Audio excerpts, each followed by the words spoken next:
The desert sun hadn't cleared the horizon when Admiral Hayes decided to test the woman who outranked God, on paper.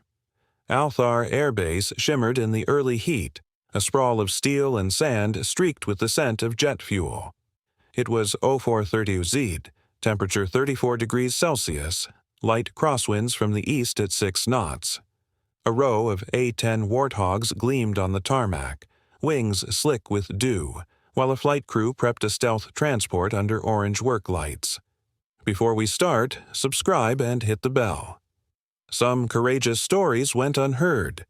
Share where you watch and your hero. Hayes stepped down from the command vehicle, boots crunching in dust, uniform pressed within regulation but worn from years of salt and gunpowder. 52 years old, broad shoulders beneath desert fatigues, a face carved by deployments.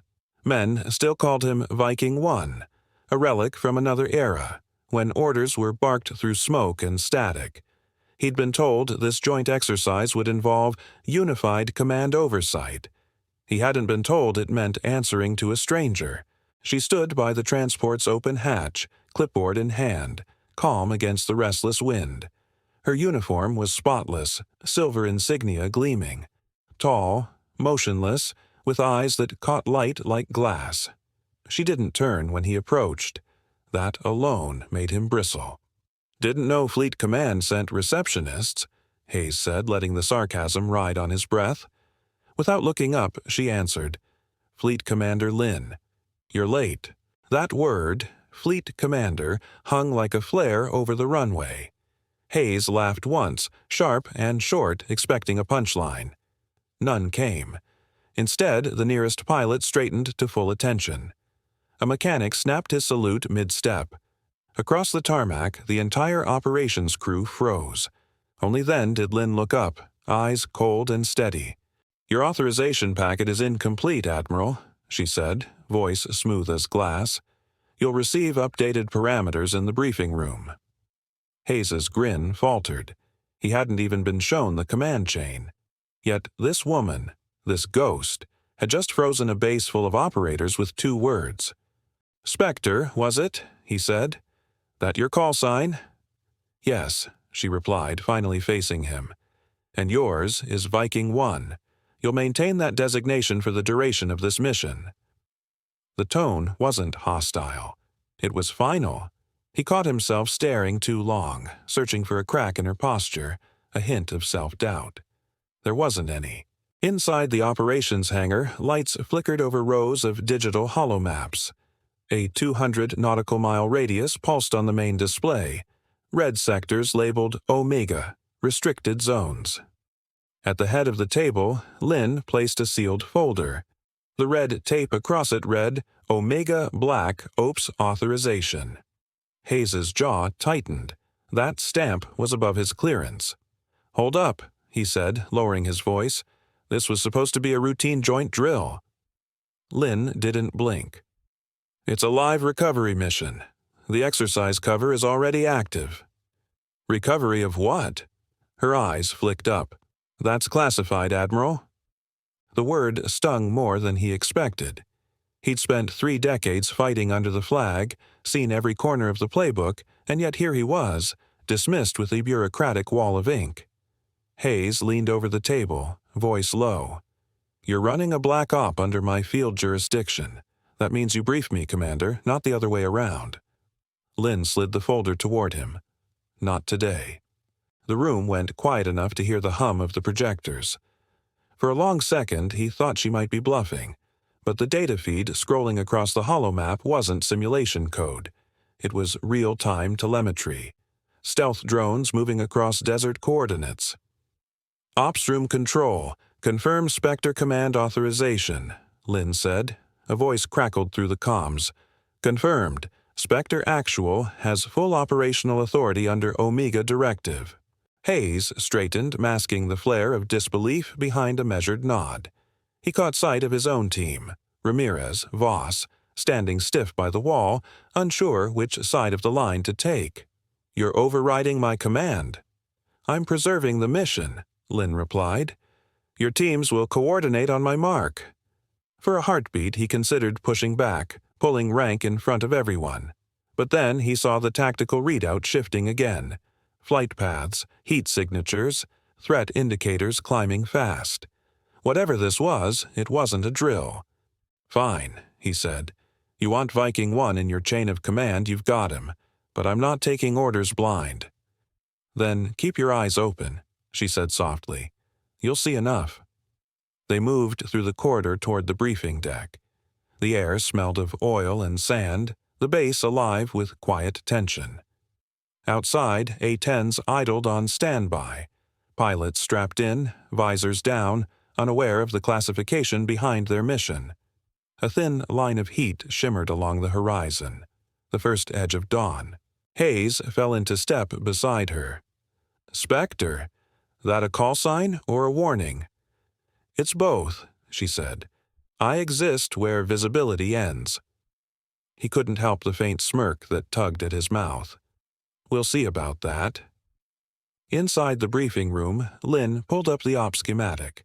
A blinking marker hovered over the northern desert corridor, an extraction zone 200 nautical miles wide. "Target recovery window, 36 hours, she said. "We deploy at 0500 Z. All transmissions run through SpectreNet.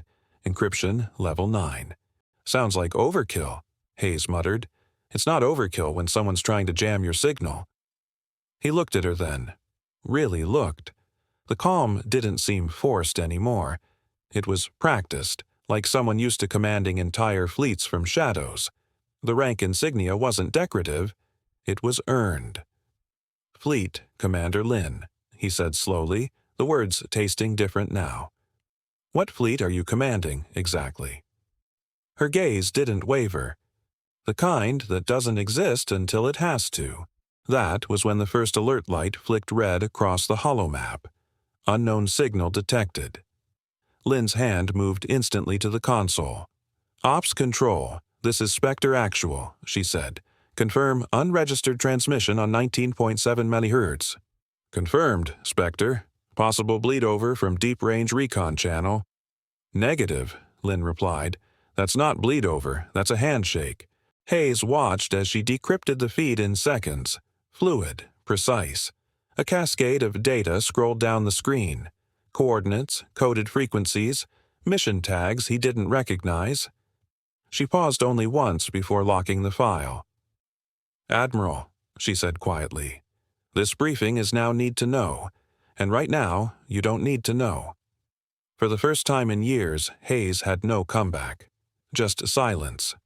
Outside, the turbines roared to life, echoing across the dunes. He'd come expecting a morning of drills and paperwork. Instead, he'd stumbled into the command theater of someone whose authority reached beyond his rank, beyond even his understanding of the chain of command. When she walked out, folder under her arm, he stood alone in the fading projector light. "Fleet Commander," he murmured, shaking his head. "Guess the joke's on me." But something in her tone, in that word recovery, clawed at his instincts. Black Ops? Live mission? Handshake signals? Whatever Spectre was chasing, it was already in motion, and she'd just taken control of his entire world. He turned toward the map, eyes fixed on the blinking red zone pulsing in the desert grid. The game had changed, and he wasn't sure yet who was playing whom. Next, aboard the USS Resolute, pride and classified orders collide. The carrier deck trembled beneath the weight of pride, steel, and too many unspoken orders. The USS Resolute carved through dark water under a half-moon sky, its hull humming with power. Floodlights painted the ocean silver. From the bridge, Admiral Hayes watched the endless black horizon, one hand gripping the railing tight enough to pale the knuckles. Beneath him, jet fuel, sweat, and salt formed a scent that only belonged to warships and sleepless nights. Fleet Commander Aria Lynn stood beside the tactical display, eyes fixed on the holographic grid. The soft blue light outlined her profile, composed, unreadable. She didn't look at Hayes, not since he'd stepped aboard. He wasn't sure if that was tactical restraint or quiet contempt.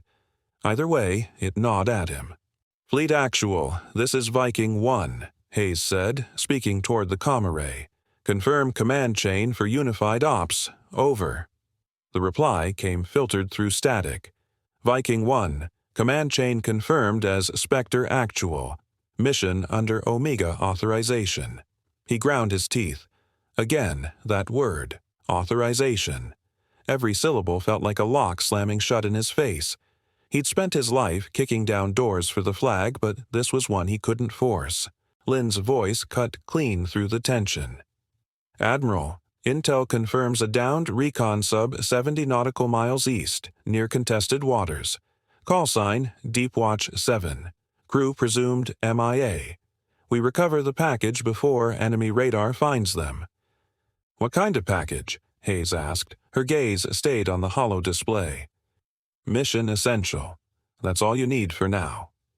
He stepped closer, jaw tightening. "My teams need full data before we deploy. You want precision, you give me clarity."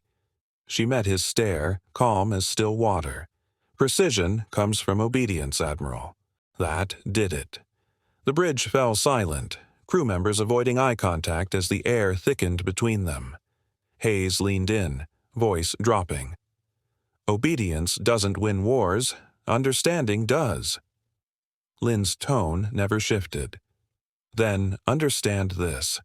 The window closes in 4 hours. The longer we stand here arguing, the deeper they sink." He exhaled through his nose, turned away, and muttered something about ghosts running the Navy. Below deck, the dive team prepped under red lighting. Metal clanked, hoses hissed, helmets sealed. Hayes moved among them like a restless wolf, his mind fighting between protocol and instinct. He'd led hundreds of dives, seen black water swallow men whole. But this mission felt wrong. Too clean on the surface, too quiet underneath. He tapped his comm. "Ops room control, this is Viking 1. Confirm retrieval depth and sonar cadence. Depth 120 meters. Ping interval 3 seconds, sir." "Copy that." When he climbed back to the command deck, Lynn was still there, directing logistics with surgical precision. She issued orders like a conductor shaping a storm, efficient, detached, never raising her voice. "Spectre Actual," came the call over comms.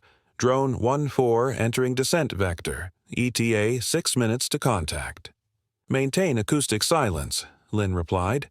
"No active pings unless engaged. Confirm relay encryption 9. Hayes crossed his arms. "You're running drones on deep relay frequencies. That's recon protocol, not recovery." "Because this isn't just recovery," she said. "Then what the hell are we doing?" She didn't answer.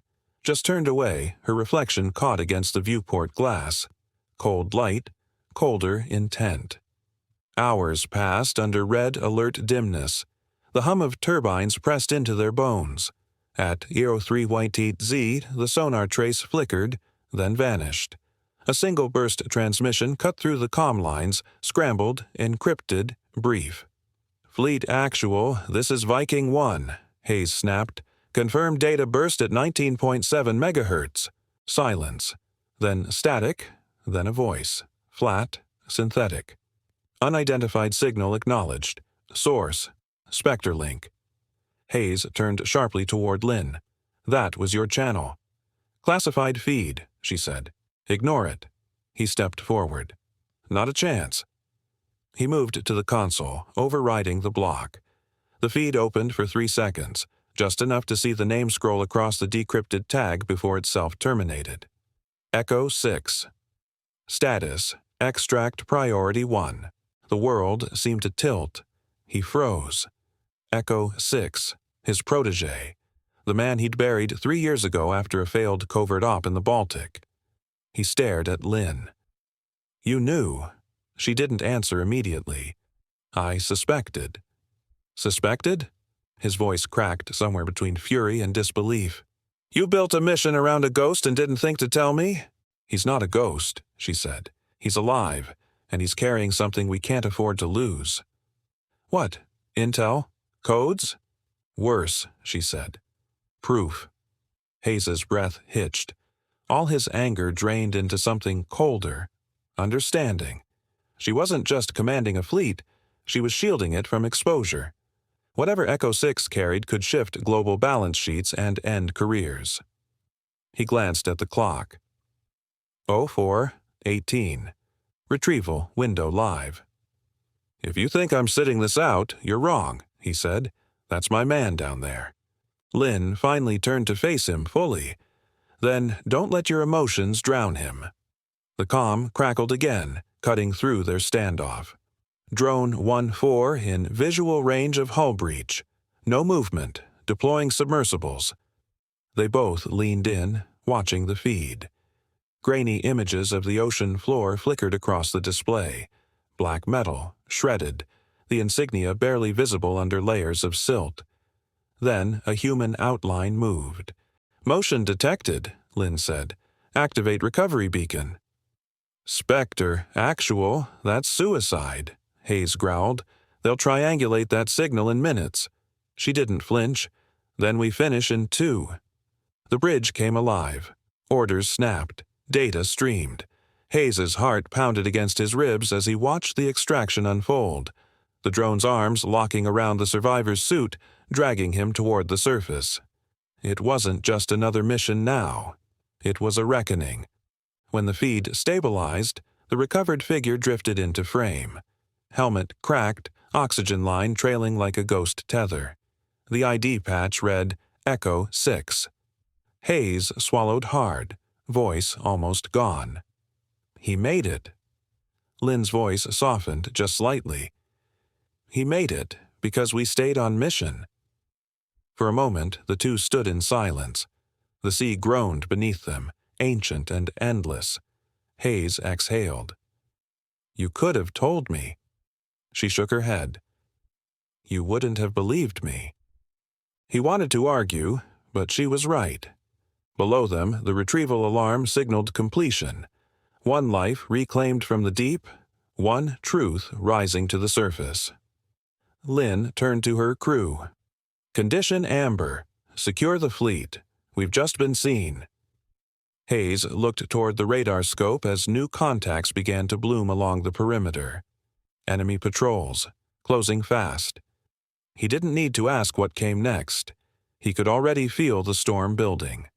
Next, dawn over the Arabian Sea, and the fleet prepares for war. Dawn broke over the Arabian Sea like a flare going off inside a barrel of gunpowder. The horizon burned with streaks of molten gold, and the carrier USS Resolute cut through the calm water with a steel heartbeat. From the bridge, Admiral Hayes scanned the radar, eyes narrowing as clusters of blips moved faster than expected. Enemy patrols had detected their presence, closing in from multiple vectors. The wind carried the tang of salt and fuel, and the ship thrummed with controlled chaos. Fleet Commander Aria Lynn stood at the center of the command deck, her stance rigid but fluid, every gesture precise. She was calm where panic might have spread, commanding a symphony of air and subsurface units. Her eyes moved from holographic tactical screens to the bridge crew, issuing orders that threaded through every channel. Drones, divers, A-10 Warthogs in low orbit, unmanned submersibles at 120 meters depth. Hayes had seen tacticians before, but never this level of orchestration under live threat. Spectre actual, update air cover positions. Missile lock probability? Lynn's voice was steady, unwavering. Bearing 093, range 5 clicks. SAM inbound, came the clipped response from comms. Hayes clenched his jaw. Counterfire options needed immediate execution. "Chaff deploy, pattern Delta," he commanded, trusting Lynn's calculations implicitly. The fleet reacted instantly. Missiles arced against the sky, metal against fire, while Lynn guided divers below and coordinated drones above, all in a seamless rhythm that defied the terror of the moment. Through the main viewport, Hayes could see the first submersible breach the water's surface, carrying the recovered operative safely. "Spectre actual. Package secured," Lynn confirmed. Relief should have flooded him, but the threat wasn't over. Enemy fast attack crafts and surface-to-air missile units were converging, their radar hot, closing the envelope of danger. Lynn's fingers danced across the tactical interface, redirecting countermeasures and rerouting drones to block hostile sensors. Viking 1, coordinate surface guns on my mark, she said, her voice calm as if they were conducting a drill, not evading death.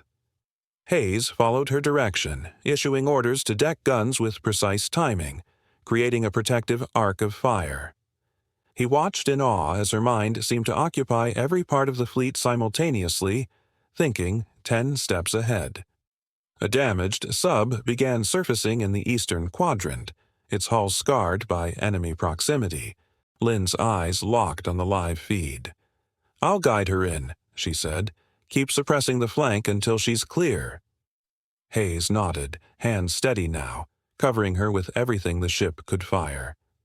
Minutes stretched as the carrier vibrated with controlled bursts. The sky streaked with tracer lines and defensive flares. Every operator executed their orders flawlessly under Lynn's orchestration. Hayes realized the extraction, the fleet, and his protégé's life all hinged on her decisions. The damaged sub breached the surface, slow and precarious, guided by Lynn's precise calculations. Hayes tracked it, heart hammering. "Bingo fuel in 6 minutes," he muttered to the air units. Lynn adjusted drone altitudes, ensuring all assets remained in optimal positions. When the sub finally docked intact, Hayes exhaled, relief seeping through him. Lynn remained composed, eyes scanning sensors confirming every unit secure. The fleet was still at risk, but the immediate danger had passed. Hayes stepped forward, saluting with full gravity, leaving behind the usual banter. "Fleet Commander, permission to stand down," he said. Lynn's lips curved slightly. "Viking 1, mission secure. All units accounted for." Hayes felt the weight of command differently now. Leadership wasn't rank. It was clarity, control, and the lives protected under it. The crew, the fleet, Echo 6, all safe through her precision. He studied her profile, sunlight glinting off her insignia, calm intensity in her eyes. Trust had been forged in the storm. The fleet moved in protective formation back to open waters, every operator in place, every detail accounted for. The Arabian Sea stretched endless, waves glimmering like molten metal. The battle had ended. The operative was saved. The fleet intact. Hayes turned, hands relaxed, heart lighter. Respect had been earned, not demanded. For now, survival and precision guided by Fleet Commander Lynn marked the day.